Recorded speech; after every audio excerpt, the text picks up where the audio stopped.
Hey, what's going on, Who Dat Nation? It is yours truly, TJ Jones, the host of the State of the Saints podcast. Thank you so much for checking out the State of the Saints podcast, where we talk New Orleans Saints. And as you all can see, I'm at the radio station, and I'm talking to you all from my laptop. So I'm not set up to the soundboard here at the station. I'm on my lunch break, so thought I would answer some of your questions and also talk a little bit about some Saints news. The topic of conversation, of course, will the Saints try to make a trade before the deadline? Now, we've heard some stories come out about maybe the Saints, having wide receiver Marquez Callaway on a trade block, and one guy that they were looking at was New York Giants wide receiver Darius Slayton. Darius Slayton is a really solid wide receiver. He averages about 50 some odd catches per year. And he's he's pretty productive, for the New York Football Giants. And, you look at a guy like Marquez Callaway, he makes some really good plays. He's done some really good things in the Saints uniform. But of course, he's going to be a restricted free agent by the end of the year. And the Saints are going to have to make a decision if they are going to allow him to go out into the free agent market, or will they pay him, or what they're going to do. And a lot of people feel like maybe the Saints will try to move him so they can get something as far as compensation. I like Marquez Callaway a lot. I like him so much that I feel like he should be a part of the wide receiver rotation, and so much so that I'll be willing to allow a wide receiver like Jarvis Landry to walk because of Marquez Callaway, and not because Jarvis Landry isn't as talented. He's definitely talented. I just look at the age. I look at what you can get as far as production for the foreseeable future. And also I look at Jarvis Landry being on a one-year contract, more so like a prove-it contract where he can actually come into the game, do some things, and maybe go out into free agency and be able to get a little bit more money from another team. But when you have a young guy like Marquez Callaway who has developed inside of a Saints system, I think that there's endless possibilities. You combine him with a young Chris Olave, and of course, with Michael Thomas, I think that can be a formidable wide receiver group. He has done some really good things. He has made some really good catches, and he's a really solid guy. And I also think that you can see a little bit of a step from last year to this year. I think the fact that the New Orleans Saints were depleted at the wide receiver position, and that calls for Callaway to be in that number one spot. He saw a lot of number one corner looks throughout his entire career last year, and I think that pays dividends this year. So the lights aren't too bright for him. It's not as tough as a transition. So if you have him as your number three, you have somebody that can give you solid production. If the Saints are looking to do some trading before the deadline, the wide receiver position would be the last position that I'll be looking at. I would look no further than an interior lineman position. You can tell that there's some help that needs to be had at that position. Normally the New Orleans Saints have been really good with their interior linemen being able to stop the run. But if you notice throughout this year, you notice that it hasn't been as productive as years past. So if the Saints can get somebody maybe, to come in and help the interior lineman, or somebody that they can actually, generate a pass rush, that would be great as well.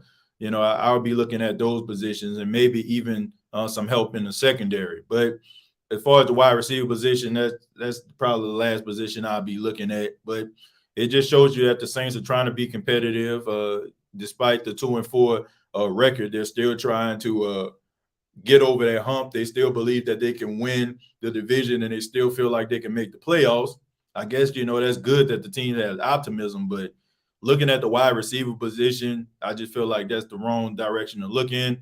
The defense, when it comes to the line, as well as the secondary, is the biggest issue in my opinion. So that's the way I feel about it. I would not be trying to move Marquez Callaway. I would actually be trying to find ways to think about even paying the guy, because I just feel like he would be a great asset to your team along with Thomas and Olave. I feel like they can be a very formidable group. I know more than likely you're going to move on from Deontay Hardy, probably give him another opportunity to go somewhere else where he can be productive, and you probably are in the air when it comes to Traquan Smith. So I think that Callaway should be a guy that they should be thinking about paying in the future instead of maybe shopping him on and putting him on the trade block. But let me read some of your comments and your questions, and then we'll go from there. Let me scroll up to the top here. Says, don't think it matters. Coaching is the issue. Yeah, I think we can talk about the coaching. I mean, they leave a lot to be desired. I mean, I'm pretty sure we're all in agreement with that.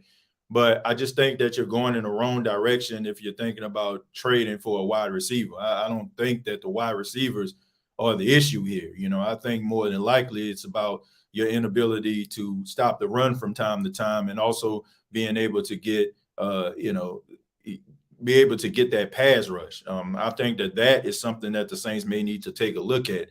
I don't know, I know there's someone out there that was saying that he can possibly be moved from his team, and that was Bradley Chubb.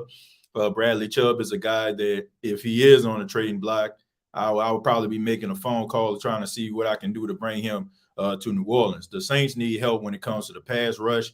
Last week, I mean, Joe Burrow was way too comfortable in the pocket.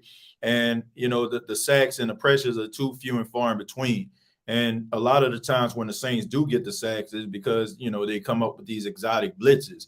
And when they're trying to rush forward, it's very complicated for them to even get to the quarterback. So you want to get somebody in there that can generate a pass rush when you're rushing forward. And a guy like Bradley Chubb would be a guy that's on the top of my list. Okay, so pretty sure there's some other guys out there the Saints maybe be able to look at, but from what I heard, as far as Bradley Chubb, he can be a good addition to the team if Denver is willing to let him go.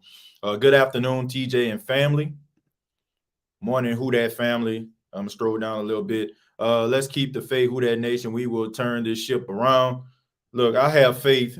I have faith in I have faith in these players. I don't think I have faith in these coaches. I'm gonna just be real. These coaches haven't really showed me anything to have faith in. These guys that I see out there on the field, I've seen them play at a high level in years past, so I have more confidence in their ability than the coach's ability.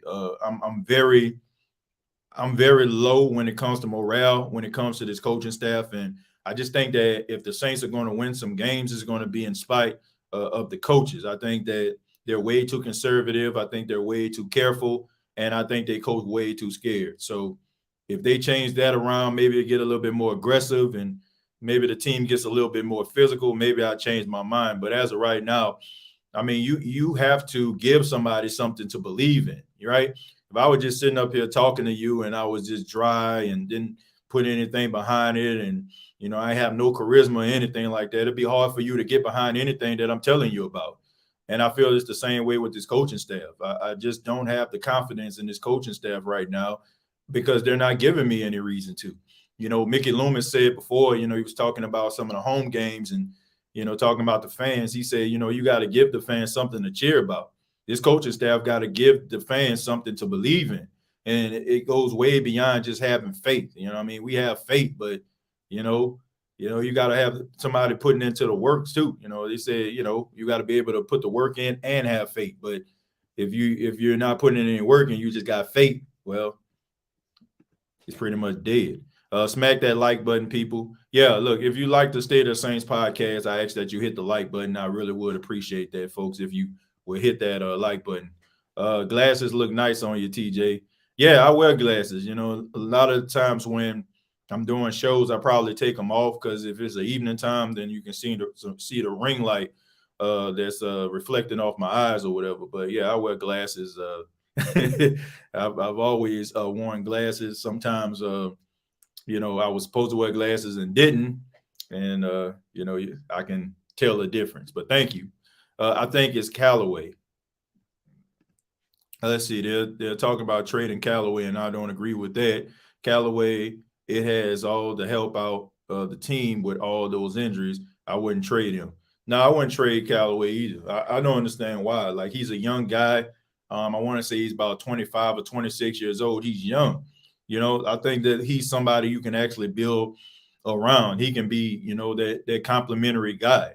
I mean, you look at Gabe out there and Buffalo, right? You have Stephon Diggs, who's the number one guy, but what I'm saying, he's out there making plays. Y'all remember that 4-touchdown game that he had. I don't know if it's on that type of level, but he can be a very formidable wide receiver in anybody's group. And I just think that, to me, I feel like if you're trying to build a team, I say, go with the younger guy.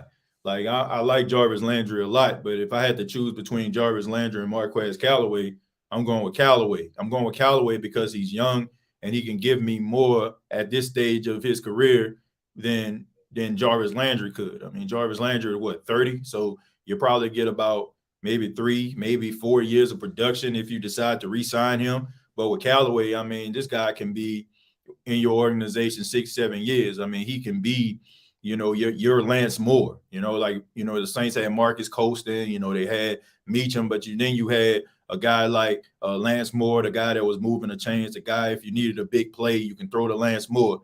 So he can be that guy for you. I mean, because how many times have we seen Callaway actually make plays when, it's 3rd and 11 or, it's at 3rd and 2, the Saints need a first down, and he's that guy, right? And he's physical. He has a good vertical leap, and he can make those contested catches now, So I say he would be a good fit for the New Orleans Saints. I don't see a reason to trade him. Now, I don't feel like that would be a good idea. Saints suck trading good players away. Yeah, I mean, sometimes I feel like they trade players away because they want to get draft capital. The way things are going right now, I mean, you're at 2-4. You lose a few more games, you're going to be out of playoff contention. The more games you lose, the better the draft pick is for the Eagles. So I guess you have to strategize and try to find ways in order to get yourself out of this hole. I don't think anybody would care if the Saints end up going on a run and the Eagles get that first round pick because it's not a top 10 pick. I mean, it looks really, really bad right now. And if you continue to lose games, it's going to look even worse. And imagine you giving up a top 5 pick to a team, because you had an unsuccessful season. So right now, I just think that the Saints are trying to fix this issue that they have by giving away such a high draft pick at this particular time. Maybe not turning it into such a high draft pick by maybe going out here and trading for somebody that can come in and produce. Your only receiver that hasn't been injured this year, and he's on the block. Yeah, I don't understand that. I don't understand it at all. That's what I read. Hit the like button. Buy juice. We haven't sipped none this year. Good one. Tay says, I got to ask if injuries can't be used as an excuse. Why did we miss playoffs with Sean last year? Not saying DA is great, but injury is definitely playing a part again.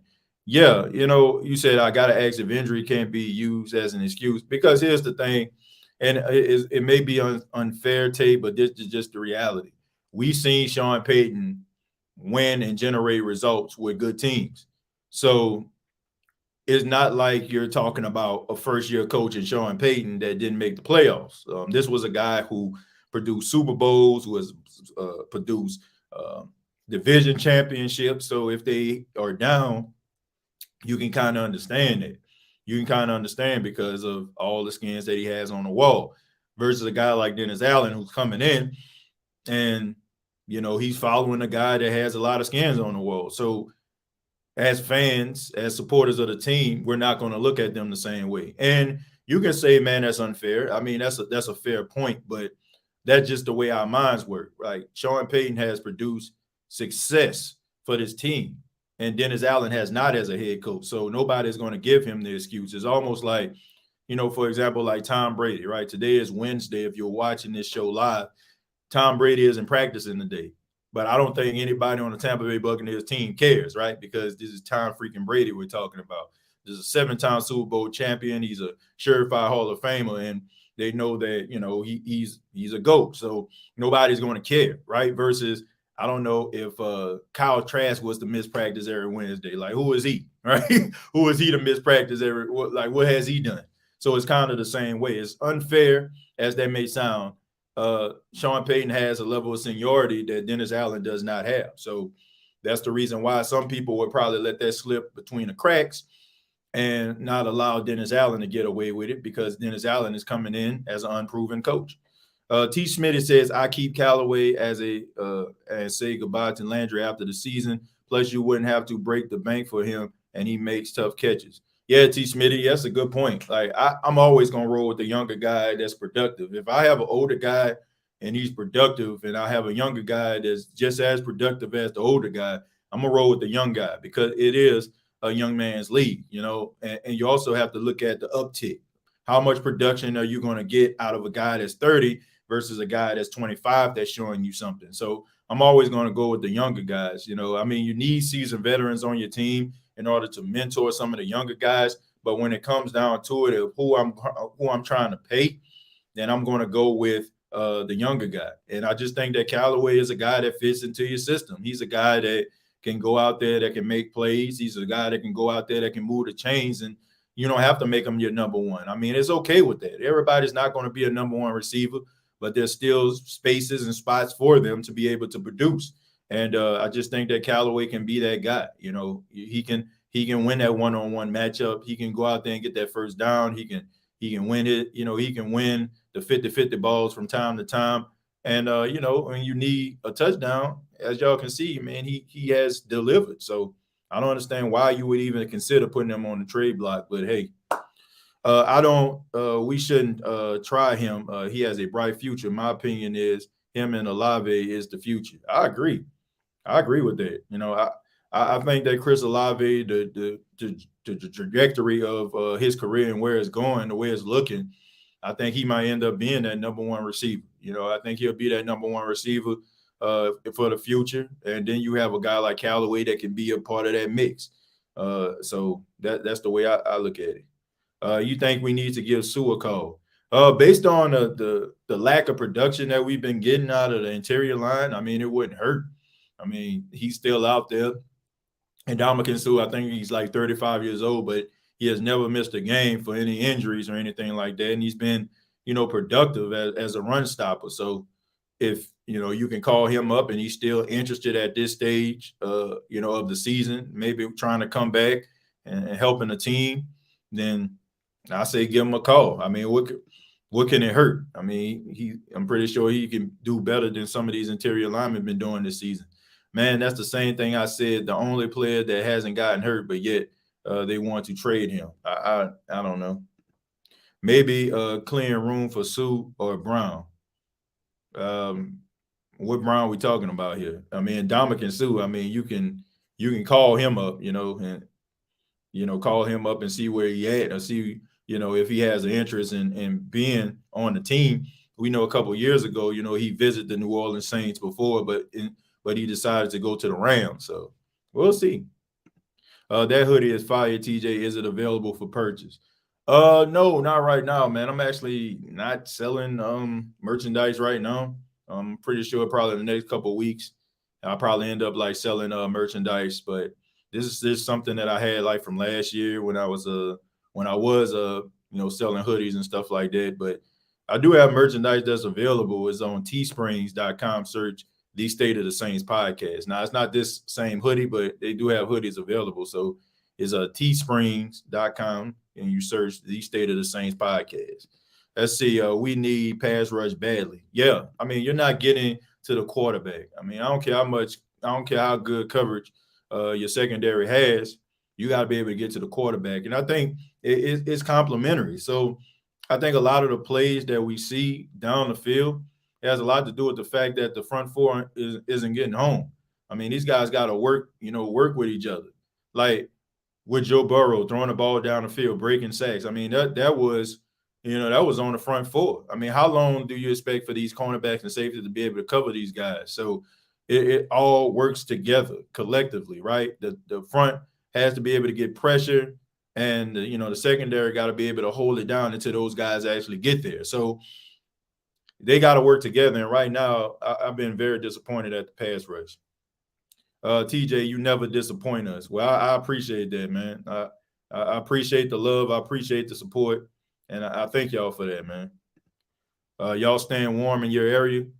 Man, it was cold this morning. It was like about, I guess, like low 30s today. But it nevertheless, I mean, it's a beautiful day outside, man. It's a beautiful day. Man, we haven't had rain in the forecast in a while. So I know my wife, she said she's not going anywhere. She's off today. So she said, I ain't leaving the house. She does not do cold weather at all. Like if the weather start getting low, she in the house, right? She does not like cold weather. I mean, so I guess like a trip to the ski slopes are out of the question, So I was thinking about like her birthday is in January, and I was thinking about, where I want to take her.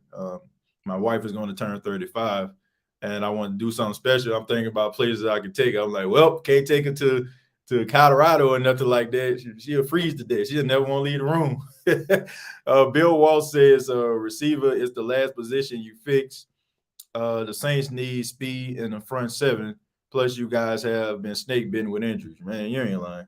I'm not even thinking about the wide receiver position. Like, I'm not even thinking about it at all. Like, that's the least of our problem. Like, even last week, like the guys that came in, like Traquan, Callaway, Keith Kirkwood, they were productive. Like, it wasn't to a point where you just looked at those guys and like, man, they leave a lot to be desired. They went out there. Andy Dalton threw him the ball. Taysom threw him the ball a couple of times. They caught it. So what more can you ask for than a quarterback throwing a guy the ball and they catching more times than not? So, Brandon, good idea, but I'm pretty sure Sue wants more than a vet minimum. Yeah, I'm pretty sure he does. Last time I checked, I know he said he wanted about $8 or $9 million a year. Good luck with that at 35. Wide receivers is the last thing we need. That's like getting a flat tire and popping your hood. Messing with the alternator to fix the problem makes no sense. Yeah, T. Derry, that makes absolutely no sense whatsoever. Like, I just think that you're looking at the wrong thing. I think you need to change. If you think wide receiver is the question, you know what I'm saying? Well, it's the answer. You need to change the question. Like I just think that you have so many other needs. Like, how about in the secondary, man? These boys struggling to tackle. How about the interior linemen? They struggling to be able to get a good yard per average when it comes to stopping the run. How about looking at that? How about looking at the pass rush? How these guys aren't getting home? Like, how about looking at something like that? But we'll see, man. Do you think the Pete injury really hurts our run game tomorrow, or does Throckmorton play up to the moment? I got to look at the list because I want to say Kelvin Throckmorton was still on the injury list. I'm not sure if he'll play or not. I think they probably going to go with Lewis Kidd. I've seen him in a game a couple of times. So, I mean, he did a pretty good job. So, I think you're probably going to roll with Kidd. If Throckmorton is healthy enough to play, then I think you should be fine. Look, man, these offensive linemen that the Saints have are better run blockers than they are when it comes to pass protection. You look across this board, that's the reason why a lot of these guys are playing so well. So if you can get a guy like Kidd who has a lot of promise, and he played really well, like in the preseason, he showed flashes. So it's no coincidence that he's a part of that rotation. I think that he should be able to be, formidable. Andrews Pete, like him or not, but the dude is a mauler when it comes to like run blocking. right? I mean, he's probably like, if we talking about run blocking, he probably the one of the best on the line. That may sound crazy, but it's the truth. Like Andrews Pete, like if Andrews Pete went to like the 49ers, like he would probably be like one of the best offensive linemen in the league because they do so many run sets. So he will be missed when it comes to like run blocking. But I just think that they have some guys that can come in that can make plays. But speaking of offensive line, it's good to hear, and this was according to Nick Underhill, that you got Trevor Penning. He's going to be able to work out on his leg next week. So we might be seeing Trevor Penning come back. And if Trevor Penning comes back and the Saints are trying to run the ball and establish the run, he will be a huge asset to the New Orleans Saints. So good to hear some good news about Trevor Penning, the other first-round pick for the Saints. We know that, he has a mean disposition. He's mean, he's nasty, he's physical. So that probably would be the shot in the arm the Saints need, especially on the offensive line where we need that level of aggression. We absolutely have to win Thursday. Thursday night versus Arizona is the definition of a must-win game. Yeah, you got to win this game. It's too important. 3-4 better than 2-5. And then on top of that, this is another NFC opponent. If you lose to another NFC opponent, it lowers your chances of even being in that conversation, like looking up at the Jumbotron in week 18, trying to figure out if I'm going to make the playoffs or not. You have to start winning these football games. And the New Orleans Saints, they got to start winning. But we'll see, man. I have confidence in this team. I think they have talent.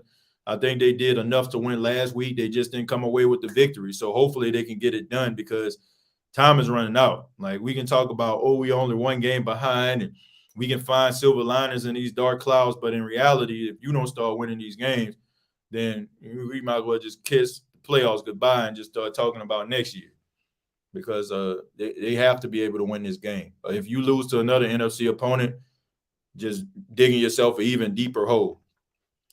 Sue's so dirty unless you want dirty players now. It's so go for it. Well, look, he may be a little bit on the dirty side, but I think you need that level of aggression because I feel like that's something that the Saints have been lacking. There's really no attitude with this team on the offense as well as the defense. I don't see confidence in nowhere. It just seemed like there's a bunch of guys that just out there just playing together. Like there's no camaraderie, there's no energy. Like it's just like something is just missing. It's just like people are just out there just doing things, but without no rhyme or reason.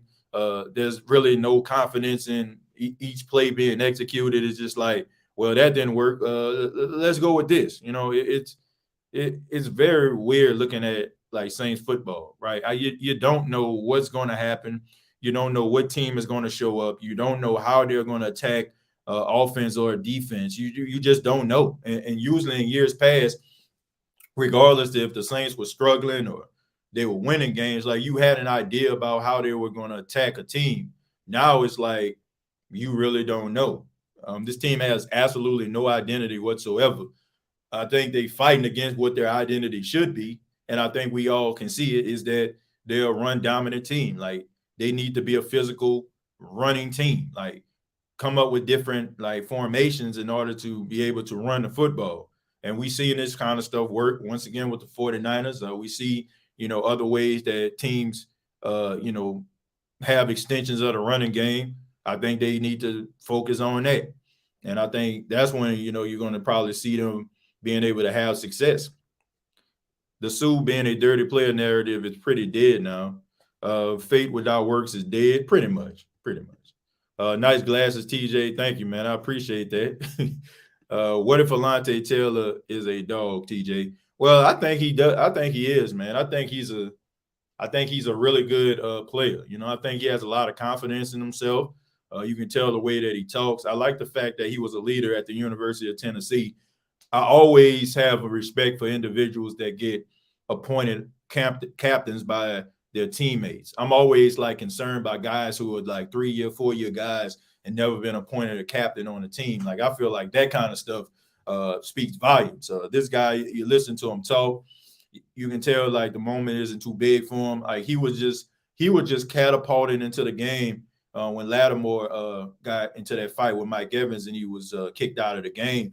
And Alontae Taylor came right into the game. And if you watch the very next play, you saw Tom Brady try to attack him with Rashad Perryman, and he actually made the stop. So that shows you right there. Like he could have been like, man, Tom Brady, he throwing the football. Like he could have been nervous, but he made 2 plays. He made 1 big tackle and he had a pass breakup. So those are the type of things that you like to see from a young player. The moments not being too big for him and being able to count on him. So I think that him being in this game on Thursday, I think that it's going to be pretty good for the New Orleans Saints. Like if they put him in the nickel, can't be any worse than what Chris Harris Jr. was doing. I don't know. Like Chris Harris Jr., I got a lot of respect for the guy, but Father Time is undefeated, and I just think that it just wasn't working. I mean, 2 weeks in, you ask him to come in and play the nickel and play a little bit of safety in the absence of P.J. Williams.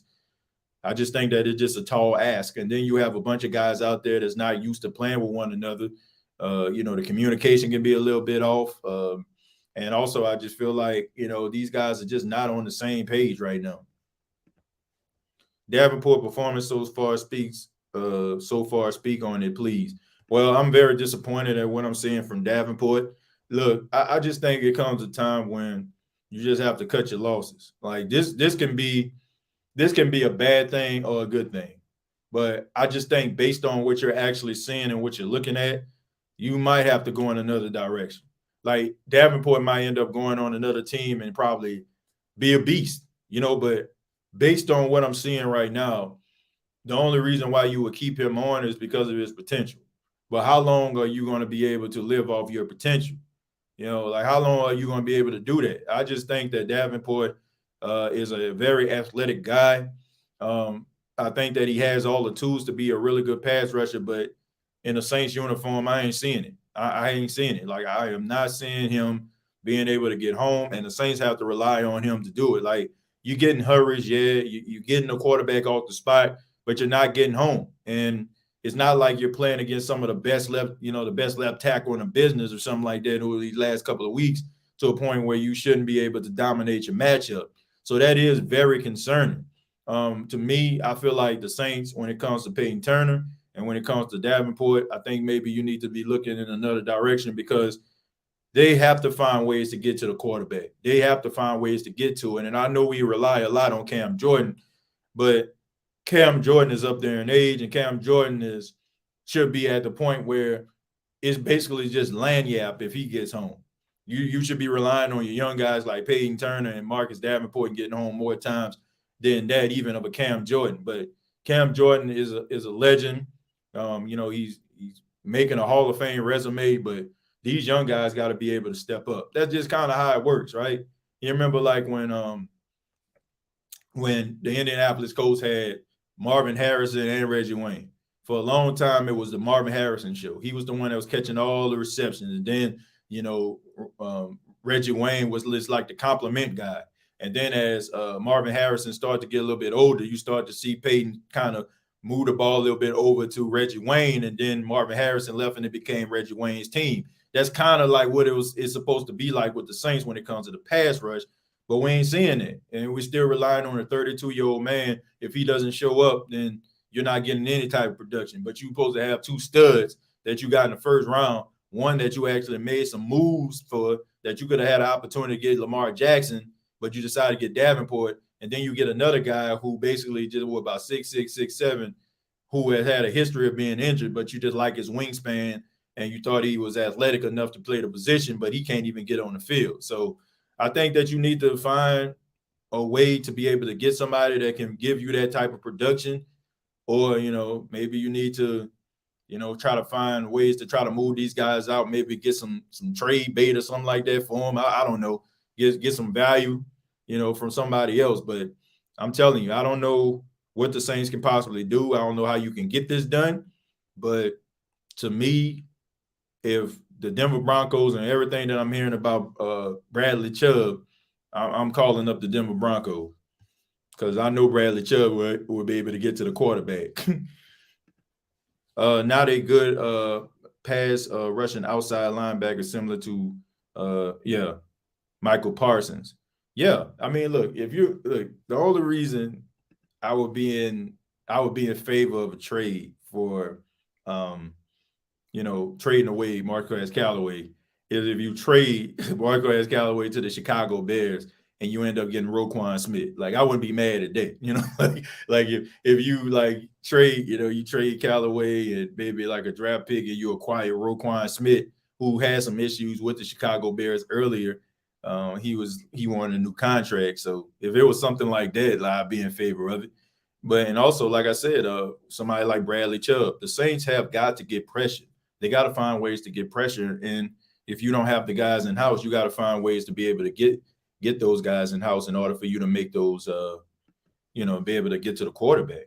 What's the link for that hoodie? I'm just tuning in from Maryland. Well, I'll make sure I put the link down there towards the end of the show. Let's see, Peyton first season, Saints go to the NFCCG. Yeah, I don't know, man. It's hard to explain. Trey broke foot, injury prone. I guess you're talking about Michael Thomas. This wouldn't be a good year to trade Michael Thomas because you'll take a tremendous cap hit. Next year, if you decide to trade Michael Thomas, then you'll probably get better. It'll be much better if you decide to like trade him. But this year, it wouldn't be a good idea. If the Saints make a trade, they are getting messed over again. Loomis has been on the bad end of trades lately. Well, look, that's just the breaks. Like sometimes, like when you go out and you make trades or you negotiate deals, it might be you might win and you might lose. Like you might end up making a trade and you might be excited about it. Like, I mean, hindsight is 2020 right now. Like at the beginning of the all season, we were all excited about how aggressive the New Orleans Saints were because we felt this team had what it takes to be there in the end, right? And now we're looking at this team being 2-4, and we're looking at it like it was a bad idea. But at the time, nobody really looked at it that way. Nobody cared, right? Because look what it produced. It gave us Chris Olave and it gave us Trevor Penning, like two positions that the Saints really needed to make an impact with. And we thought, once again, that the Saints were going to be one of the top teams in the NFC, possibly even being in contention for a Super Bowl. So nobody cared. But now it's like they're losing games and morale is low. Now it's looking like the worst decision in the world.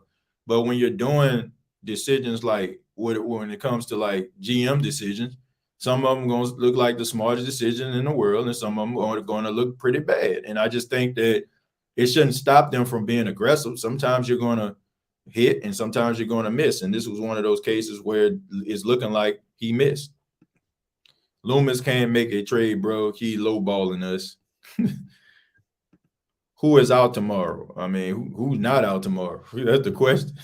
I mean, we got Lattimore. He's going to be out. Thomas, Landry, they're both going to be out. Pretty sure Andrews Pete is going to be out. I don't know about Throckmorton.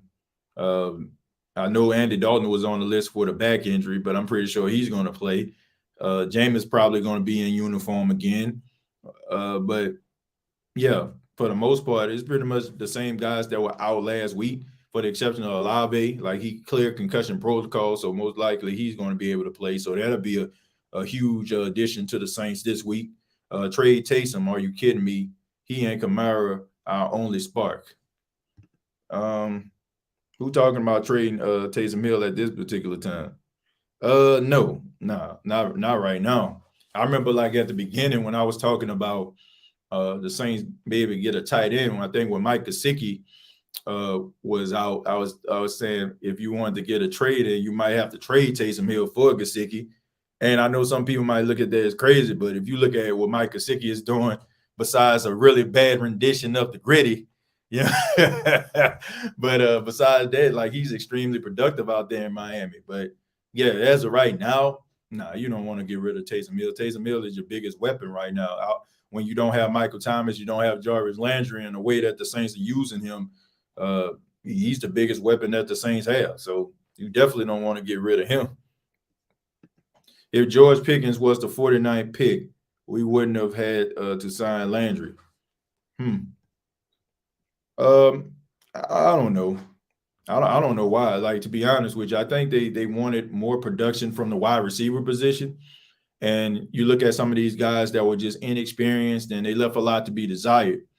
And I just think that that's the reason why the Saints decided to go out here and get Jarvis Landry. But if you want to be honest, they really didn't need him. They really didn't need Jarvis Landry to be real with you. I mean, Callaway has you can see how Callaway has improved from last year to this year, and I think it has a lot to do with he saw a lot of number one, corners. Like he had to win his matchup against some of the top corners in the National Football League, and even though like more times than not he wasn't winning those matchups, he was able to learn and be able to develop because he got so much time on task in that. So I just feel like having Landry was a little bit of extra because Chris Olave ended up being much better than anybody thought. Because I guess when you looked at Chris Olave, you probably thought to yourself, well, this is a good down the field threat, but he's a really good route runner too. And I think he even exceeded expectations with his skill set. I think the Saints knew he was talented, but I think he even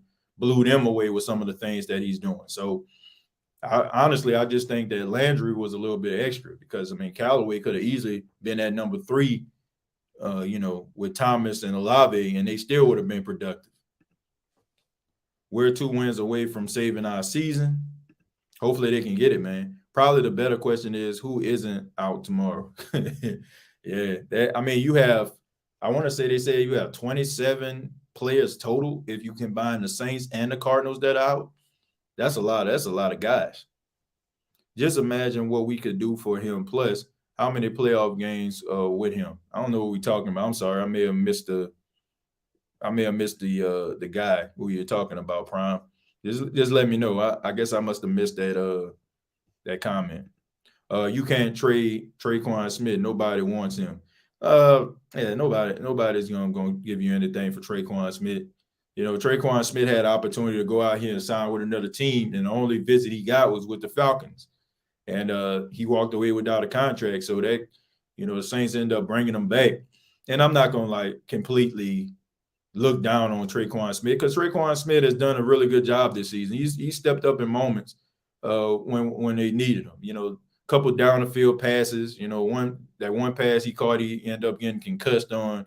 He had that play a couple plays last week that he got a touchdown. He moved a change. So I mean, he's been okay this season, man. I'm not going to like completely just go after the guy. I mean, if we're going to like criticize him for not doing things, I think we can at least give him some props when he does do some positive things. So all things considered, Traquan hasn't been that bad this season.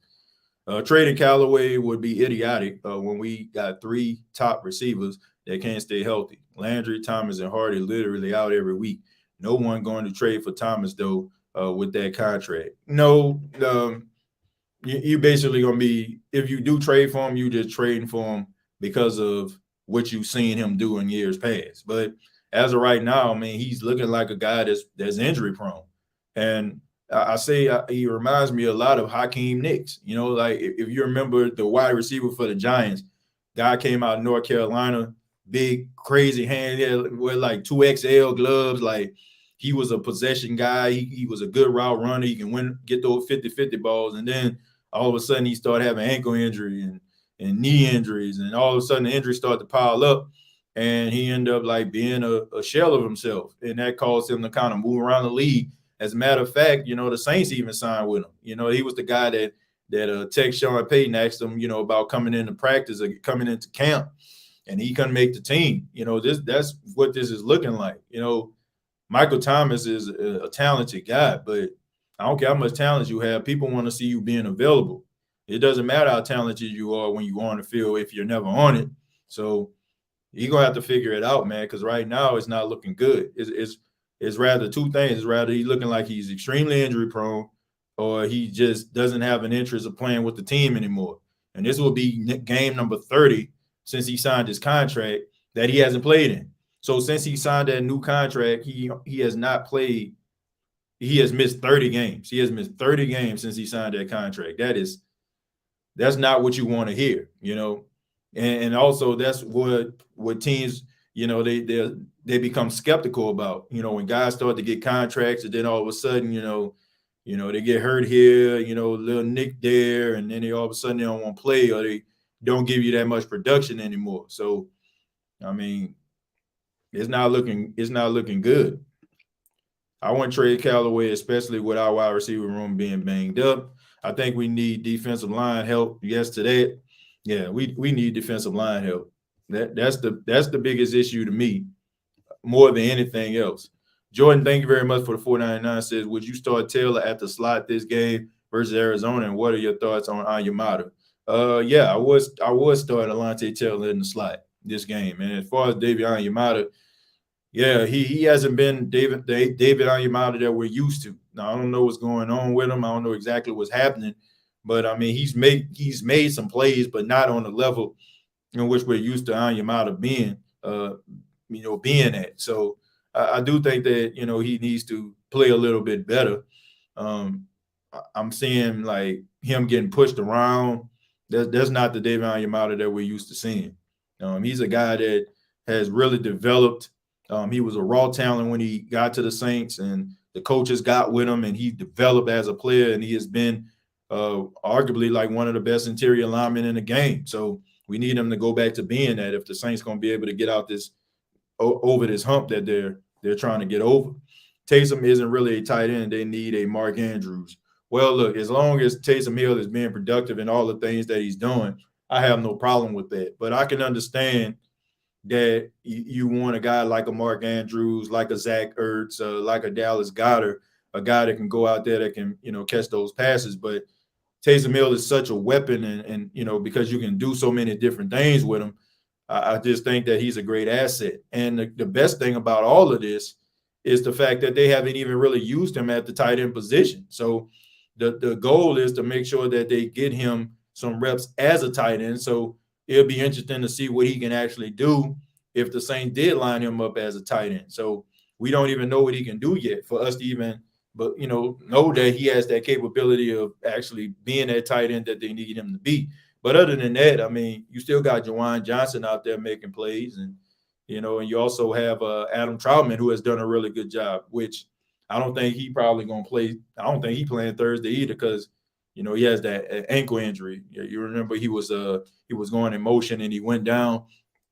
But Adam Troutman has been a great asset. I don't think it's a coincidence. Like I think that a lot of people aren't paying attention to Adam Troutman getting injured was the reason why I feel like the Saints had to get away from some of those other things with Taysom Hill and even with Rashid Shaheed. Adam Troutman was really out there, opening up these lanes for these boys to be able to run in and blocking downfield. And I put that as an equivalent to, if you remember that NFC Championship game, and early in the game you start seeing like Josh Hill being able to like make play after play, and him being out there, the Saints were able to do some things offensively. But then he ended up getting injured. He went out with a concussion, and the Saints had to change a lot of the things that they had to do. I want to say Sean Payton said he had to remove like 40 some odd plays out of the offensive package because Josh Hill wasn't there. Well, I feel like it's the same thing with Adam Troutman because Adam Troutman is probably so involved in so many of these other plays when you don't have him out there. Well, that eliminates so many different plays. So I would like to see what he can do at the tight end position because I think that he can be able to make some noise by lining up as a tight end, being able to catch, because I mean he's caught touchdowns at the tight end position in years past. So I wouldn't say I couldn't say that he couldn't do that again. The landlord, thank you very much for $2, says my God honest prediction, Saints 3, Cards 2. Based on what we've been seeing on Thursday night, I would say you're probably right about that. Yeah, because these Thursday night games have been terrible, man. They've been absolutely positively terrible. So hopefully the Saints and the Cardinals can kind of change that. Y'all acting like we need everything else besides a quarterback. Y'all gonna be real sad when we do get a new receiver, new defensive back, new running back, and James still playing like trash. Well, look, I think it's way beyond just the quarterback position. I don't. The quarterback position is not the reason why the Saints lost on Sunday. It just wasn't. Like even though Andy Dalton was about as pedestrian as a person walking across the street, still they were able to do enough in order for them to win that game offensively. Like, I don't feel like you need a guy that's got to throw for 300 yards a game. Like, I just think that we look at what Josh Allen and what Patrick Mahomes are doing, out there in the AFC, and we were watching those type of games, and we we're watching these guys, light it up and throw balls down the field, and we like, man, that's what we need. I don't think that teams just got to win like that. I don't think that you have to just put the ball in the air so many times, and I just think that when we start thinking like that, I just think that we want to put our own mind at ease. Like we want to be able to brag about the quarterback that we have. I don't care. I honestly don't care if a quarterback can throw the ball 60 yards. I'm more concerned about a quarterback being efficient and being able to move the chains and having a high percentage in the red zone and being able to do some of the things to help the team succeed.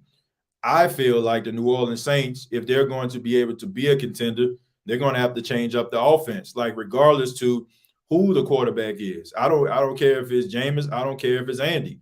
The way that the Saints are structured, they are a better running team than they are a passing team this year. It's just what it is. Like even with the guys that they have out, you have Landry, who is more of a guy like short intermediate, catches. Michael Thomas with the shallow cross. You got Chris Olave, even with him, like he can take the top off the defense, but now we see he can do way more than just that, right? So he can do what Michael Thomas and Jarvis Landry can do, plus he gives you a different dynamic down the field.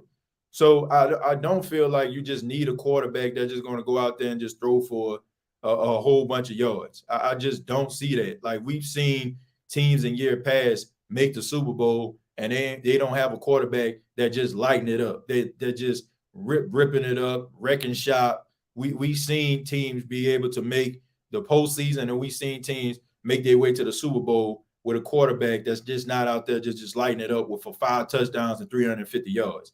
So to me, I just think that it comes down to the coaching. I think it comes down to the execution. And it's just the fact that they haven't been balanced. It's 1 week the defense plays outstanding, the offense forgets that they're actually supposed to be playing offense, and vice versa. So I just think that's the biggest issue. It's the inconsistency of the team. It's the inconsistency. That's what's been holding the team back. But they got the talent. They got the talent already to be able to be a legit contender. In my opinion, it's just the fact that the execution has been bad, and the situational football has been awful. If you can actually kind of work on those things, I think the Saints can be a contender, rather Jameis is the quarterback or even Andy. I just think that it's about execution and it's about playing complementary football. And you get that under control, then I think that you should be okay. But as long as you continue to have these issues, you're not going to win nothing.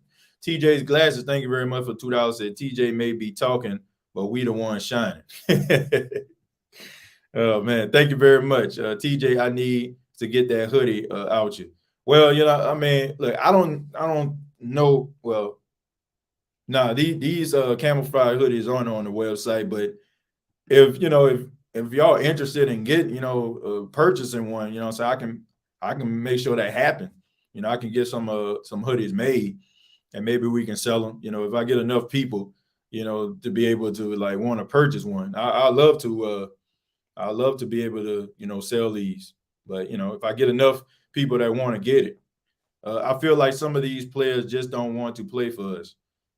It seems that way. It's rather that, or a lot of these guys are resting on their laurels, or they're resting on the fact that they already got paid.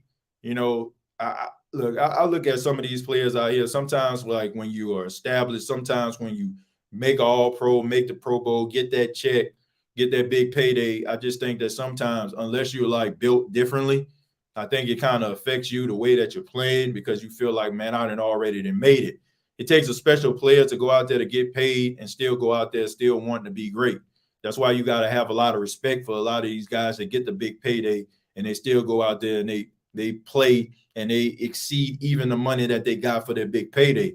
But I just think that you have a lot of guys out here that's already established. They already got money, and maybe they're not as interested in wanting to play and proving themselves as they were when they was running with empty pockets. So that could be something. I don't want to go that deep into it, but I ain't gonna lie. As time go by and as I see that injury list and as I see like some of the decisions that are being made, you can't help but to wonder, are these guys like, I won't say if they really hurt because I'm pretty sure they are, but are they hurt to a point where they just can't perform? And this makes you wonder. Just like Jennings and Nelson with Adams for Green Bay. Yeah, pretty much. Like you had Jordan Nelson, you had Greg Jennings, right? And then Devontae Adams comes along and, they kind of passed the torch to him. And that made Greg Jennings end up like leaving, going to Minnesota, and Jordan Nelson going to the Raiders, right? But, they were replaced by a guy that gives you solid production in Adams. But that's the way it's supposed to be. It's supposed to be, the young guy is supposed to emerge. And while he's developing, you're still getting production from that seasoned veteran. And then once that young guy starts to get up to that level or close to the level, it gives the organization's decisions that need to be made. And I'm not saying that when it comes to the pass rush. Davenport and Turner set us back 3 years, bro. Crazy, man. Both of those picks are on Peyton. Well, it does seem like Peyton has a certain he has a certain standard when it comes to like the defensive ends. It seems like he likes tall guys with good wingspan and the guys like super athletic, but they can have all that. But if they're not getting home, like what do you have? Why we never tried Zach Bowen on the edge? That's a good question. I don't know. I couldn't tell you why they didn't try him on the edge. I mean, when he was at Wisconsin, that was kind of his thing. He was the guy that rushed the passer. But now, it's to a point you forget Zach Bowen even on the team. I mean, he recovered the fumble this past Sunday, but I forgot he was actually on the team. So that's where we're at. That's where we're at, and I don't know why they don't do that. They need to try something though. Bradley Chubb, what? Yeah, I was saying Bradley Chubb, would be like, a good addition to the team. I think I heard something about him, quite possibly not. Excuse me 1 second, y'all. Yeah, seeing something about him possibly being on the trade block, and you have to believe that could be a possibility. Be that as it may, that maybe the Denver Broncos are probably going to realize they made a mistake, with the whole Russell Wilson giving up all those draft picks. So maybe they might want to be able to shop somebody around and see if they can actually get something back for him. So we'll see. We could trade Davenport and Turner to Ice Cube's Big Three league. I don't even think he'll want them. Not with the production that they've been putting up, or lack thereof. I'm strolling down a little bit, folks. Let's see. I'm going to stop right here.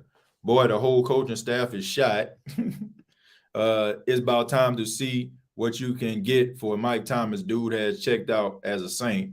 Well, like I said, this wouldn't be a good year to do that because he still carries a lot of money. But next year, there may be a time where you're probably looking at it. It won't be as bad if you decide to move on from him. I got mine ready. Let's see. The Saints is straight up trash, and they should have drafted a quarterback. Chris will find a way to the end zone. Let's see. Doug. The Saints have no idea who they want to be. I agree with that. We lost the game because we went 1 for 5 in the red zone against the Bengals with Lattimore out. We need to score touchdowns. Yeah, there's some validity behind that. I can agree with that. And you also combine the fact that the defense couldn't get Cincinnati off the field. Definitely. I mentioned this earlier. Onyemata production may have been a result of PEDs. Guess who's balling now? Sheldon Rankins. I don't know if it was about PEDs because I don't know if it was about PEDs, man, because I mean he got popped for that, but I don't think it was about that. I don't think that was the reason. Was that the reason he got suspended, or was the I'm looking at two different situations. Like, didn't he get like something mailed to his home or something like that, and he ended up getting in trouble for it? I can't remember. It was like some of that magnitude, but maybe it was like two different situations. Marcus Davenport and Turner are looking like busts. I don't believe we should give them an extension. It's time to move on. I think we need an edge rusher. The middle is fine to me. Yeah, you just got to find ways to get to the quarterback. everybody's not going to have Aaron Donald. Everybody's not going to have a guy that can give you that type of production, in the middle like that, like in the interior. So I just think that they need a pass rush. We need to call the Bears and check on the availability of Justin Fields. That's not gonna happen, man. That ain't happening. Look, Justin Fields is not going anywhere, at least not anytime soon. They would get rid of that coach before they get rid of Justin Fields, because that's the future of the franchise right there. So they're gonna try to do everything in their power to make it work. And not to mention, organizations, they don't like to admit they made mistakes, right? They're gonna try to milk that thing to the very end. They're gonna try to do everything that they can and fight that decision, and they're gonna try to make that thing work. And that's what a lot of teams go wrong, because they don't want to admit that they made a mistake. And the further that they try to double down on these mistakes, the further they try to double down on these mistakes, I just think the deeper in the hole that you get. So hopefully the Saints don't get to that particular level, trying to be too arrogant to a point where they just realize that maybe we made some mistakes with some of the decisions that we made. Game management has been off for sure. That will spark a fire in the players. Dennis Allen is just not the answer. If our coaching is trash, how do you guide the players? That's a good question. I have no idea. Agree, TJ. Team is lopsided. Situational awareness. That starts with the players, not the coaches. I think it is a combination of both. Like, if you got the right players on the team, and a lot of us feel like the Saints do, it's up to the coaching staff to be able to come up with a game plan, and also in real time be able to put these guys in a position to succeed, because these players are only doing and what the coaching staff is asking them to do. They're the ones calling the plays. They're the one that's putting them out there in certain coverages defensively. And although, some of these tackles aren't being made, some of these things aren't, being executed correctly, there's still times where the Saints are losing when it comes to complementary football, situational football, like they're being outcoached. And there's a lot of times where the Saints look like they coaching scared, and once again, coaching not to lose instead of coaching to win. Our training staff is who trash. The injuries are killing us. A doggone toe, really. That hoodie is fire. Thank you, man. Y'all make me feel good about the hoodie, man. That funny. He was a wreck except 1 year. No lie, that hoodie fire. Man. I said, shouts out to the hoodie, man. I just put it on this morning. But yeah, man, I can try to see what I can do, man. I try to come up with some different hoodie designs, and if people are interested in purchasing them, I'll make enough, because sometimes I'll like make shirts, or I'll make merchandise, and I really don't get as much feedback. So I'm like, well, maybe maybe I just need to kind of chill out with that. But if I have enough like responses and people be interested in purchasing them, then I'll make sure that I make it happen. I know my sister, my sister has her own shop, man. So shouts out to Designs by Casey Lauren. My sister shop that's out there in Vicksburg. Like, she does a really good job at doing embroidery work, and I know I can hit her up, man. She'll hook your boy up. Let's see. Jordan, thank you very much for the $4.99. Says, when the Saints let go of Marcus Williams, they lost that physical safety. They brought in Honey Badger to make plays, and he keeps getting ran over. Yeah, like not paying Marcus Williams was a mistake. I understand that you don't pay safeties. You have a history of not paying safeties, but when you have a guy that can give you turnovers, like this guy was a ball hawk. Like for people that question this dude tackling, you can never question the fact that this dude, his range out there as a safety. We've seen this dude like cover like 20 yards of field to come across the field to catch a pick, right? So just that alone, like it's helping you in the turnover battle. I mean, you got a bunch of guys that's out here that probably fundamentally sound, but they can't get any turnovers. So what do you do?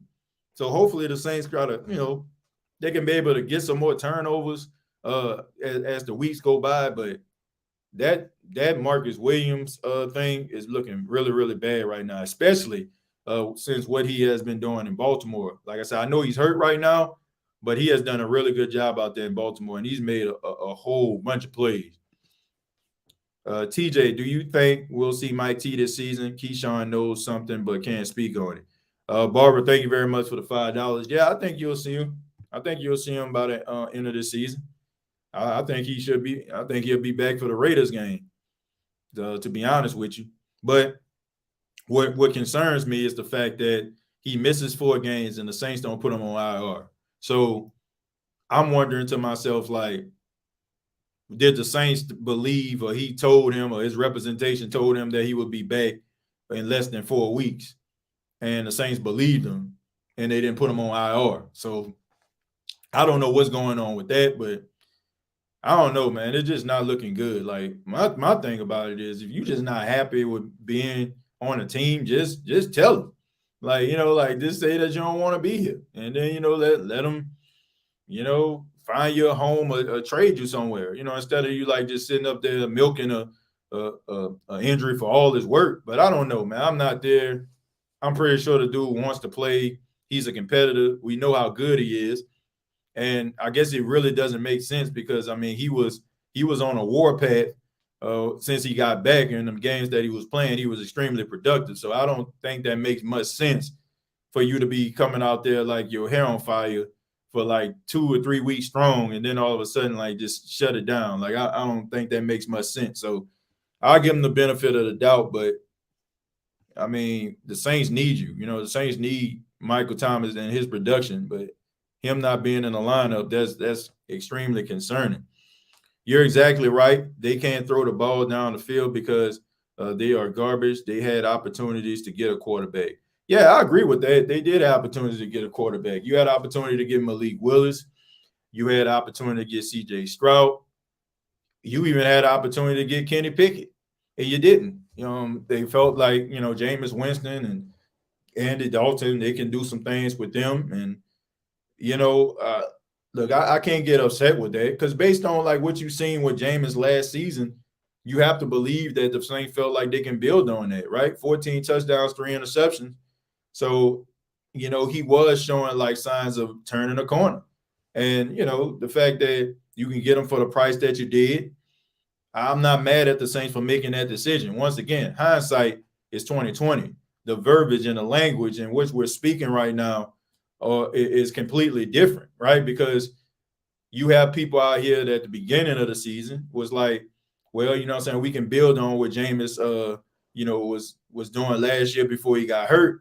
And now it's like, I don't know about him now. So all of these thoughts and these views that we have are based on like now that we see what's going on. So there's a lot of skepticism that's here now that wasn't here in the off season. But I don't know, man. I mean, but at the same time, if it don't pan out, there's still opportunities for you to be able to get a quarterback. Like I mentioned like Tyler Huntley, and I'm going to still continue to mention this guy. If it doesn't work out with Andy Dalton, if it doesn't work out with Jameis Winston, then I say try to look at a guy like Tyler Huntley. Or, what are the New England Patriots going to do with Zappy? Like what are they going to do with him? Like he playing pretty doggone good, right? I mean, Mac Jones, that's their quarterback, right? Or, they might end up going with Zappy. What they going to do with Mac Jones, right? So there's some guys that are out there right now, that could be available in the offseason that the Saints can kind of look at if you don't have a first-round pick. So not all is lost. Now, I do agree with you, right? If you go out there and you draft yourself a young quarterback and he's sitting behind these guys and, eventually he'll be ready to play, I get all that. But who's to say the guy that you end up getting might not end up being a quarterback of the future still? So we'll see, man. Not all is lost just because maybe the quarterback position is leaving a lot to be desired, regardless to who you're cheering for or who you feel like should be the quarterback. The United States Army, thank you very much for the $2, says we want our hoodie back. Thank you for the $2, United States Army. Let's see, Alfred, thank you very much for the $4.99, says I'm pretty sure if Mike T played for the Chiefs or the Bills, he would be playing because, mind you, they said the toe wasn't serious, but been out for 3 weeks. Yeah, they did say that. They did made it seem like it was just a light drama, and now it's like almost a month. What up, TJ, Mr. Nice Guy? Thank you for being here. Jared said, I did remember my father saying these Saints players will not be returning to the team next year, and that was earlier this year. Yeah, it's looking like a lot of people are disinterested. I don't know what's going on. I get 2 hoodies, put them out. Look where we are now. Safeties are almost like the quarterbacks of the defense. They're not playing like it. Let's see. I hear you, but he no good for us. I don't know what we're talking about here. Well, Mike told media he was playing against the Bengals. Mike a liar, bro, and he didn't want to be here. Y'all have to watch these interviews. Look, I don't watch the interviews. I don't watch the interviews because, I mean, it's a lot of politically correct verbiage. Like, ain't nobody about to just come out here and just tell you what they thinking or tell you what they feeling. I mean, they're going to tell you a bunch of stuff because, I mean, they don't want to get fined. They don't want to lose no money. Why you think, in the cases of the referees with these bad calls, you don't hear these guys coming in talking about it, right? Because they worried about their bottom line. So I don't buy into like a lot of this stuff that I be seeing in the interviews, and I don't even try to decipher it because it really just doesn't make any sense to me. I go by what I see on the field at that particular time and what this team is actually showing me. Like, how many times are we going to see an interview when Dennis Allen's telling us he's going to clean something up, or, we rounding the corner, or we almost there, I seen some promise, or we going to fight. Like, all that stuff becomes white noise, and you're like, man, whatever, just win a game. So I don't buy too much into that, man. And, if, like I said, if he doesn't want to be with the Saints, I mean, him just sitting on the sidelines is not helping his cause anyway, right? Being out there on the field is helping your cause, because if you don't want to play for the team, well, you haven't played any, that much in almost 2 years. So no team is going to go out here and be like, man, I'm gonna trade this for Michael Thomas. Nobody gonna do that, because it's like, okay, you missing games for them. What you think gonna happen to us? You gonna miss games with us too. So he is not helping his cause by being out. Yeah, there's stuff that can be done behind closed doors, like getting out of there. I'm not happy. Barbara says, no matter how well Winston does, there are many in Saints Nation that will still drag him, just like they did before he got hurt last season. All I'm saying is, based on what I see, there's not much, like out there, that's going to give you that same type of production. Like, I don't think any quarterback on the Saints roster is just going to leave any doubt that maybe there's somebody better than them. I mean, it's just what it is. Like, there's going to be something that quarterback does not do that's going to make you think about the other quarterback. When Jameis was out there, he wasn't taking what the defense give him, right? Okay, they put Andy out there. Andy take what the defense give him, but he's not aggressive, right? It's always something that's going to be out there that just makes people feel like, this quarterback leaves a lot to be desired.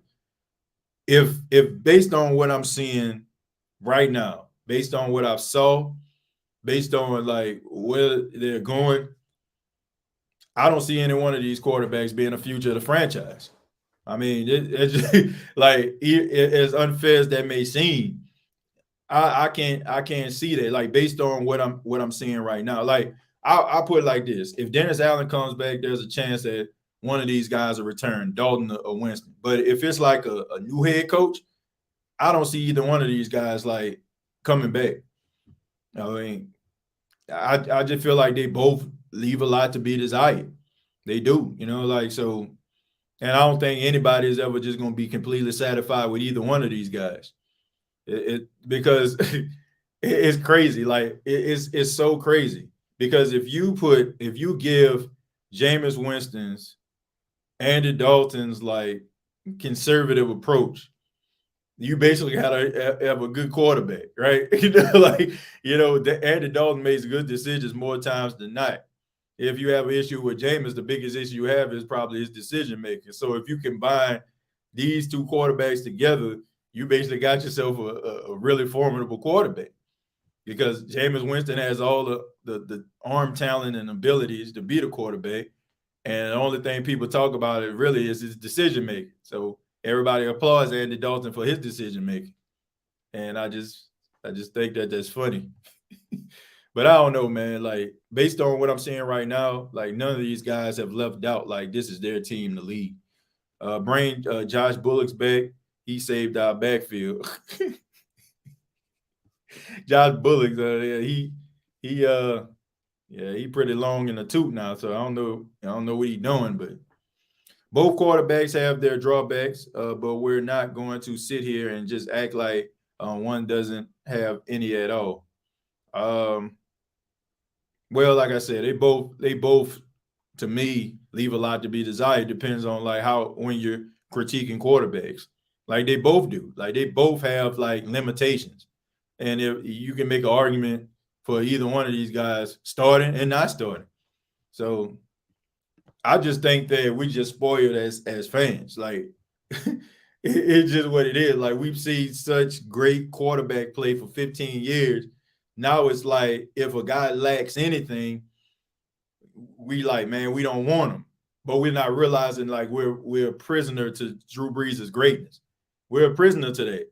Like if Drew Brees never existed, right? And we just was dealing with the same thing the Miami Dolphins have been dealing with for years, or the Denver Broncos were dealing with for years, we wouldn't even be having this conversation. All of the things that we feel about the quarterback position is based on how great Drew Brees was. So every quarterback that comes in is going to be compared to Drew Brees. It's just that simple. Regardless of how you feel about it. You can sit up here and say it's not, but it's the truth. We would not be having this conversation if Drew Brees wasn't so great. So everybody is looking for the next Drew Brees. Everybody is looking for the next top guy. You know, that's just what it is. Everybody's looking for that. Everybody's looking for the Drew Brees clone. But none of these guys. And to be, I don't care who comes into the organization, they will never be able to. I don't think they'll be able to top what Drew Brees has done. Like I said, we are prisoners to Drew Brees' greatness. So every time we evaluate quarterback play, we're evaluating it based on what Drew did. I never seen Mike T on the sidelines rooting for the team like Jarvis or the other injured players. He don't want to be here, bro. Is obviously not. Yeah, that's my biggest issue with Mike. Like you never really see him on the sidelines. Like you never see him like really like out there just supporting the young guys. Like when he's hurt, he's never around. Is like in the off season, like you see all the other wide receivers like getting together. You never see him. Like, I don't know, man. I understand, like, you have your own little regimen and stuff like that. You're doing your own little thing. But I just think that camaraderie and kinship and stuff like that, like, I think that means a lot. And it just seemed like, that whole lone wolf approach that he has, I don't think I'm too much of a fan of that. I mean, he balls out and he's talented and he's good and all, but I mean, I think you have to be a good teammate, and a good leader, because a lot of those young guys look to him because he is so good. But if he's not on the sidelines, man, I mean, I don't know. Landlord, if you're going to do that, call up Fred Thomas. Fred Thomas for what? What are we going to call him up for? Hell no. To the no. Hell to the no. Now, what are we going to call him? We ain't calling them up. What are we going to tell them? Saints need trade. Mr. Dennis hurt your toe out for the season. Oh, snap. Let me rephrase that we don't want. Mike jumping up and down on the sidelines. He might get hurt again. I ain't saying he got to be jumping up and down on the sidelines, but, I mean, he's so good at getting in and out of his routes and being able to look at the soft spots. I mean, it's little things that he probably can see in the course of a game. He can be able to tell, like, some of these receivers to be able to look out for. But if you're not on the sidelines, I just don't know, man. I just don't know. Media hypes the quarterback so much they don't put into context the offensive line play. Top quarterbacks across the NFL are struggling because of the bad pass blocking. Yeah, I mean, it's a combination of things. Nor why you didn't Bishop landlord, TJ. What do you mean he didn't? What did he say? Oh, wait a minute. What did he say? What does he deserve to get Bishop with? Let's throw it back up a little bit. When he said Josh Bullocks, when you're talking about Josh Bullocks, I don't know. Like, I think that was Bishop Bullwinkle worthy because I mean Josh Bullock wasn't terrible. You know, like if you would have said, you know, put Fred Weary back there or something like that, then I would have hit the Bishop. What else did he say? That 3-2, okay, that 3-2 game, that ain't far-fetched how bad Thursday night football been. So let's see, unspoken TJ. That's why I said maybe we should trade him. Yeah, but if we're talking about trading him unspoken, it wouldn't be a good idea, man, because the Saints would take a tremendous cap hit by trying to get him off the book. They would take a cap hit if they were to trade him this year, a huge one. Teams are struggling due to lack of real training camp reps. He was the one talking about Josh Bullock. Josh Bullock wasn't that bad. Look, if he would have said Fred Weary, I would have hit it. Okay. If he would have said Jason David, I would have hit it. All right. Bullock wasn't that bad. Like he wasn't the best, but he wasn't like the worst in that secondary. You know, he wasn't the worst in that secondary, you know, to Bucky Jones or something. Then I have to hit the Bishop. Yeah. I didn't think Josh Bullock was worth that. Okay, but if we talking about Josh Bullock, okay, we gonna hit him with this. I ain't gonna lie, I'm getting cooked. He was getting cooked. If we talking about Fred Weary, I ain't gonna lie, I'm getting cooked. All right, we're gonna put it. They getting cooked on that one. Okay, but yeah, you know, Josh Bullock wasn't that bad. I've seen like. Yeah, Brandon Brown. I see that. Yeah. Said that we need him back. Yeah, so let's see, Larry. I don't cry. I cuss, but I can't do that here. Yeah, please don't. We try to be a family show over here. We family friendly. Jerry is Bird. Absolutely. Jerry is Bird. Hit it. I ain't gonna lie, I'm getting cooked. Let's see. Why do some Saints fans think the Saints will get a lot of picks for Sean? Probably because he's such a high-touted, high-touted coach out there. Like he's the hot coach that everybody wants. So, and based on like everybody talking about him and some of these teams' needs, it looks like the Saints might be able to get some good draft capital because of him. He's the highly touted coach out there right now. I feel we're bottom 2 in the league. The worst team beat us. And could have easily lost the 2 we won. Yeah, but we could have easily lost. You know, we could have easily lost the 2 we won, and we could have easily won the 1 we lost. You know, like we could have easily won that game in Minnesota. We could have easily, won a game this past week. You know, there's a fine line between 2-4 and 4-2. To be honest with you, so. I mean, you can have it both ways, though. If we want to look at the glass half empty, we can. We can look at it half full, we can, too. My boy Manny, Pac-Man, sent Browner to the stars. Let's see. He lied, Snapple, laughing because Gruden went for many. Yeah, he's a Super Bowl winning coach, and, you know, he's a great offensive mind, just like John Gruden. Some people will argue and say he's even a better offensive mind. Tulane and Broad was a better corner.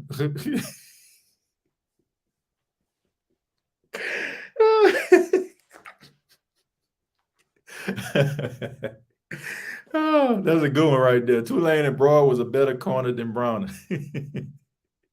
Oh, man. Brandon Browner was an automatic PI called every time. Let's see. Sean Payton could make the Chargers a solid team. He's an offensive genius. Stanley is one on a high seat of the Chargers don't make the playoffs. I think even if they do make the playoff, they might get rid of them. I honestly don't see Sean Payton coming out of retirement. I do. If the Chargers move on from Staley, I can't see why wouldn't you? Okay, Justin Herbert is a really good quarterback. Like he's not playing like it, but I think it has a lot to do with the scheme. But he's a really good quarterback. He's a guy that can win the Super Bowl. You can win a Super Bowl with Justin Herbert. Okay, so you look at it, okay, it's in Los Angeles, right? Sean just got a house. Him and his wife just bought a house in Los Angeles, right? So you wouldn't have to go far. Like, even though you got the house because you're working with NFL on Fox and they're based out of Los Angeles, still don't have that far to go. I think that would be a good spot. That probably would be the best spot for him, being in Los Angeles. That's just the way I feel about it. All these people that's talking about Sean can come back to the Saints. Look, Sean Payton does not want to come back to the Saints. He don't. Like, it's just that simple. Like, he wants to take on a new challenge. He wants to take on a new challenge, and it's well within his rights to do so. He's been in the same spot for 16 years, and he wants to try his luck with another team. And there's nothing wrong with it. It'll be one thing if he left the organization not in a better situation than it was found, which, you know what I'm saying, he left it in a much better situation than he found the Saints. So that's all you can ask for. So if he was to sign with somebody else, even if Dennis Allen didn't pan out, I wouldn't be mad at him because he did what he was supposed to do as the head coach of the Saints. And the reason why we so upset and frustrated about the trajectory and where the Saints are right now is because of the pride that he instilled inside of you as a Saints fan. So how can you get mad at a guy that's made you have these emotions that you have about this team right now? It's kind of hard for me to be upset with that. But the only team I can really just see him coaching, well, two, is Arizona, and I can see him coaching in Los Angeles. Like, I can see him coaching the Arizona Cardinals, and I can see him coaching the Los Angeles Chargers. Cool Sports, thank you very much for the $4.99. Says, do you think Dennis and Mickey underestimated CD Deuce's impact on our locker room and on the energy and fire of our team? Yeah, probably. I think they probably did, but I think that was more of a power move, more so than anything. Like, just kind of put CD Deuce in his place, right? The fact that, they were saying, like, he was upset, like, during practice and stuff like that, yelling out about, contract negotiations during the time he was practicing. I guess they felt like that would be, a bad look for them not to do anything. So I think it was more of a power move. It was more like, if you remember, like, back when Akeem Hicks was on the team, right? When he talked in the locker room about some of the issues that they was having on the team, and the next week you seen him get traded to the Patriots. I feel like it was kind of like a power move. Like, they just didn't want him to be keeping that type of energy inside of the locker room. But, that's up to, like, the leadership. That's up to those guys. Those are the guys that you're supposed to be looking at and be like, hey, like, go talk to him and let them know, what it needs to be done. I think that was one of those situations where you should have relied on the leadership to talk to him. Hey, I'm going down the transmit building. Okay, all right. Yeah, so that's just the way that I look at it. So I'm gonna take a few more, man. Then I'm gonna go ahead and head out. I got something that I need to do. I saw CD sitting on his helmet during practice. Yeah, because he wanted a new contract, and they didn't want to give it to him. He took some plays off. It was already understood, and that's what happened. Get them hoodies ready. CJ will never be controlled. He is arrogant and reacts like a kid from the streets. Well, I don't even want to touch that. I'm not touching that one. But I will say this.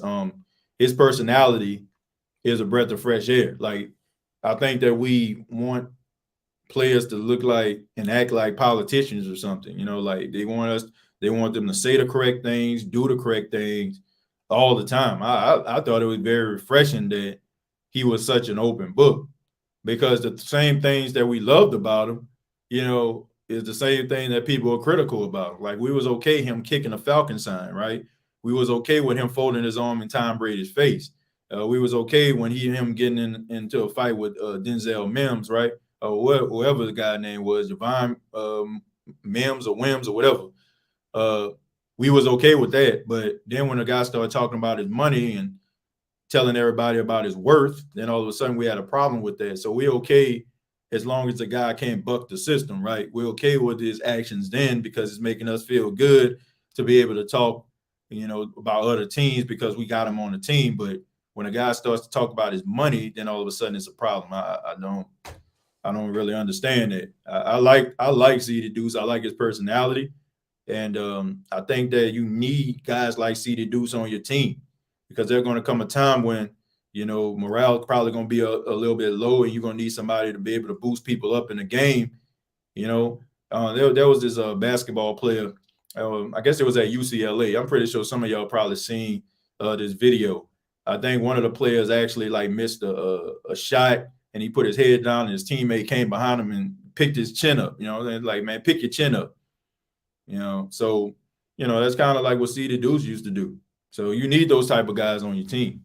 But thank you all so much for checking out the State of the Saints podcast. Really do appreciate it. Shouts out to everybody here. Be sure that you subscribe to the YouTube channel, which is youtube.com. Search the State of the Saints podcast. Make sure you hit that like button and subscribe if you have not already. Also, previous episodes available on iTunes, Spotify, iHeartRadio, and Anchor FM. And also check out the Facebook page of the State of the Saints podcast. Till next time, all I got to say is, who dat?